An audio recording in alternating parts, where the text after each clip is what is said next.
Welcome back. Among other big events, 2020 will mean it's time once again for the U.S. Census. That also means government bodies, big and small, are hard at work making sure that the census counts everyone. It's a huge project, and you did a really nice job laying out. Dean Goldberg is a Circle Pines city councilman at the monthly meetings, but as 2019 turns inevitably towards 2020, expect to see his alter ego at more public events.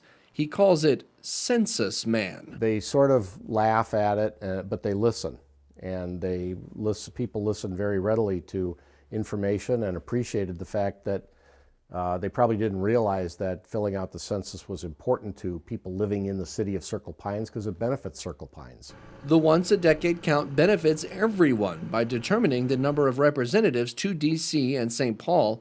It's not about a state or city's population shrinking, but how it's growing compared to others. The only way we can not lose a seat is to do a better job than other states at counting people. And so we're putting a major effort out to achieve that. It would also not benefit Circle Pines if the count isn't as accurate as it could be. In 2010, 90% of Circle Pines residents took part, but on the downside, we only had 4,910 people.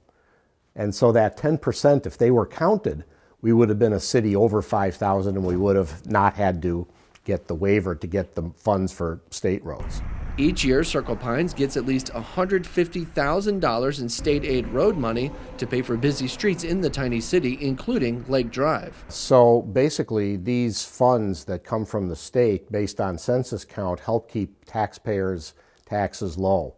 They prevent us from needing to raise taxes to pay for these goods and services. So absolutely, it's important. Goldberg and his committee also want to concentrate on those who rent instead of own a home. People that live in rentals are traditionally resistant to completing the census. I don't know why, but it's just a fact. And we have about 1 out of 5 households in Circle Pines that are rental units. So we have a large population of people that are resistant to completing the census, and we would like to focus on them. So that's why Goldberg and others who are getting out the word will try just about anything, including costumes, to convince people to help. Oh, I think there's a lot people don't understand about the census that they should. The 2020 census will begin in April next year.